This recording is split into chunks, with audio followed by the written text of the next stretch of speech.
by Ram Trucks, built to serve. I got it. Welcome back to a huge show. This is going to be a great 5 minutes because you're not going to believe the things Brew is about to say. Brock Purdy was going to have surgery. It's now delayed because of inflammation, so his timetable's pushed back a little bit. He still should be okay. Brew, now who do you believe in? Who do you want the 49ers to roll with? I'll give you some options. Brock Purdy, who's on the team. Trey Lance, who has a bright future. I mean, please, I cannot believe. Say it. Or Jimmy G. He's back. Look, from a football, I'm taking Brock Purdy out because you know Iowa Mafia and all that. Let's say he can't play because of this delay or whatever. He should be all right. Okay, if he's all right, I'm going with Brock. But if he's not, from a football standpoint, Nick, from a football standpoint, with a team that's built to win, let's see. I can go with the guy that when he's healthy, we get to the NFC title game at least. Or when he's unhealthy, like this year. He's unhealthy a lot of the time, but when he's healthy, we get to the NFC title game. Or I can go with the guy that started 7 games, including college, in the last 4 years, and hadn't shown me a lot in the few he started in the NFL. I'm going to go with Jimmy G from a football standpoint. I get the business, and if I'm Jimmy G, I'm not giving you a discount because the Raiders will probably give him a real salary. So I get that from a business standpoint. But football-wise, Nick, their best... They don't even want him. What is that type of discount? Their best chance of winning would be with Jimmy G over Trey Lance. Bro, but it's a salary cap sport, right? Okay. What do you mean? Okay, you act like that doesn't. No, but do you think Jimmy's going to come play for free? No. That's what I'm saying. I'm just saying from a football standpoint. Okay, no. Jimmy G should go to the Raiders, assuming they're going to pay. Okay, no, but I'm not asking about. We're asking about the Niners. Yes. Would you play Trey Lance, who you have under contract, who, when he has played, except for in the monsoon, actually has played just fine if you look at the numbers. He has had very limited opportunities. Just fine. Yeah, he's been just fine for a guy making his first 2 starts in the league. I'm beyond yes, just fine. But Jimmy's not. I need just a hold little on. more just Or fine. would you play him? Or would you go hat in hand back to Jimmy G and say, we'll pay you $30-some million? Oh, no. Look, financially, I get it. I'm just saying from a football standpoint, if you just looking at it from a football standpoint, Nick, Jimmy G, you'd rather have him behind center than Trey Lance. I get the money. I can't do it. But I'm just saying from a football standpoint. But the thing is I disagree with you, and so do the Niners. The Niners made the decision a year ago, too. That's a good point. He broke his leg, guys. He didn't want. Trey Lance Shanahan didn't want him on the team. Said, "Yeah, we're saying goodbye to Jimmy G." They did the whole thing. Next thing you know, Jimmy G's back winning games. Because Jimmy G came to them hat in hand and said, "No one will trade for me." No. Hold on. Look, that's what happened. Jimmy G did take a significant pay cut. Yes, to no stay. one would trade for him at $29 million a year, which I get. Right. But he's going to get that and more from the Raiders, most likely. Go ahead. To me, this is totally different than the Jordan Love discussion because Trey Lance has nobody in front of him right now. Brock Purdy's not going to be ready. They obviously felt extremely good about what his potential was in this system. He really hasn't had an opportunity to show what he can do. You definitely got to go with Trey Lance, hoping that Brock Purdy at some point is going to be able to come back in the mix, and they're either 1-2, however that works out. But Trey Lance does present some things that Jimmy G doesn't. He presents some huge upside. He doesn't throw with his eyes closed. Doesn't run out of the back of the end zone. Well, doesn't get you to the NFC title game. He hasn't had a chance. Yeah, you really don't know where he is, and he's got Jimmy G's got a history of injuries too. Agreed. It's not like you're buying some guarantee that you're going to get 17 games in the playoffs, even if you go back. Well, look, I agree. I would not pay Jimmy G what he can get on the market. But we don't know what he can get on the market. But, you're right. If the Raiders don't want him, that's what all the reports say, then I don't know where he's going to end up. What would you pay him? I think he's getting, by today's standards, he's getting in the 30s.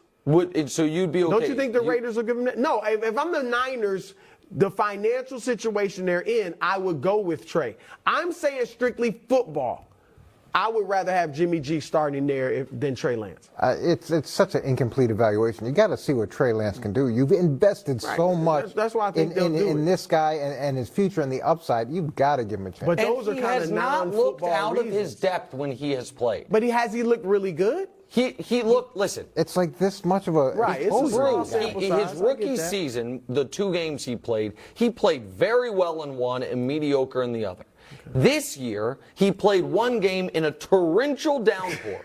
No, it was, guys. in It Chicago. was. It's not like the Trevor Lawrence 5 fumble game where it was raining and I call it a monsoon. Yeah, this was a torrential downpour. And then the next game he played 1 series and broke his leg. To act like we've seen Trey Lance and the results aren't promising is unfair. That's fair. And that we cannot gloss over the fact that Jimmy G's one thing you had was, it takes you to the conference championship game or further, when they just had Mr. Irrelevant go He's not Mr. undefeated Irrelevant and anymore. take them to the conference He's not championship Mr. game. Irrelevant anymore. But, Drew, He's actually a solid quarterback. or it is exactly what I told you, which is any baseline competent quarterback can do that with that Brian offense and Hoyer. that team.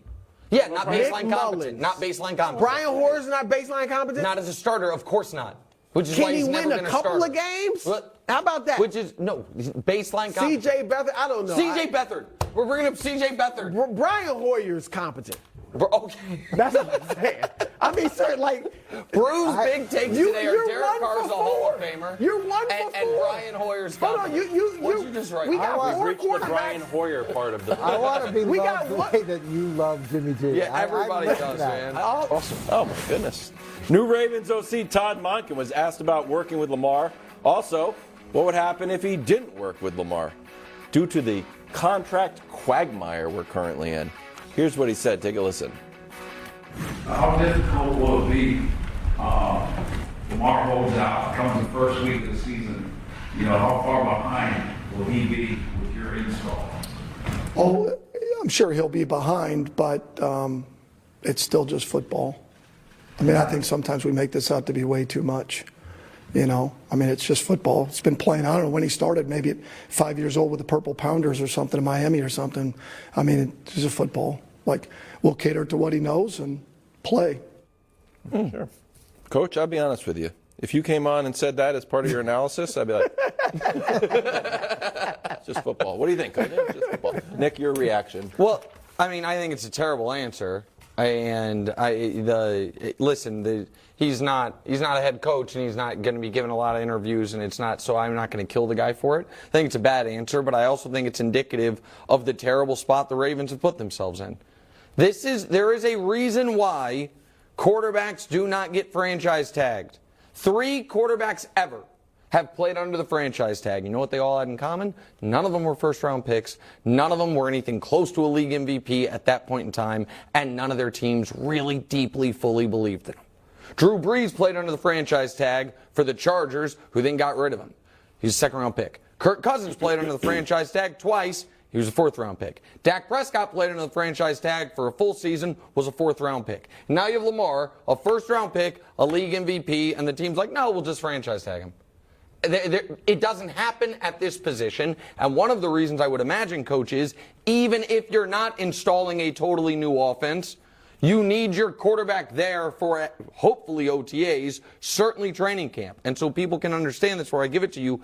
If they franchise tag him, he can sign it days before, if he ever signs it, days before the season starts, and there's no penalty. So I know on sports TV everywhere they're going to say Lamar Jackson's holdout. There is no holdout because he's not under contract. He would just be not signing it. And if you're trying to install a new offense, potentially with new weapons, and Lamar shows up September 9th, it's like, okay, I'll take my $45 million. Not like the NFL calendar. No, I'm talking about real season.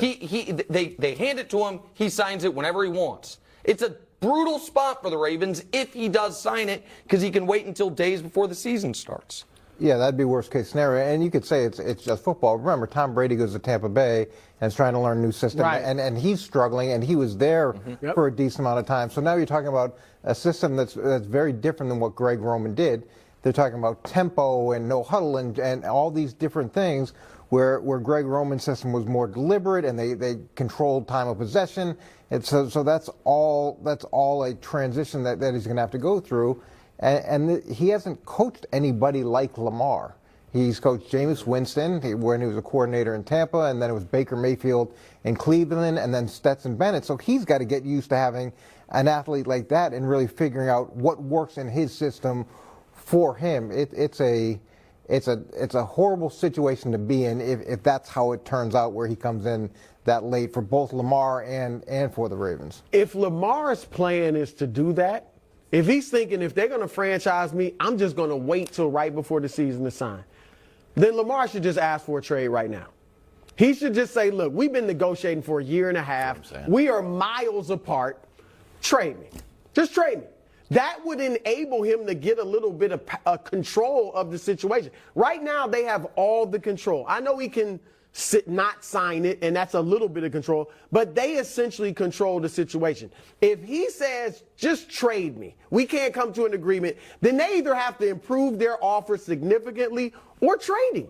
Everybody will know now Lamar wants out. So I think that's what he should do, because if he were to come back right before the season, when he comes back, Coach, he needs to play well.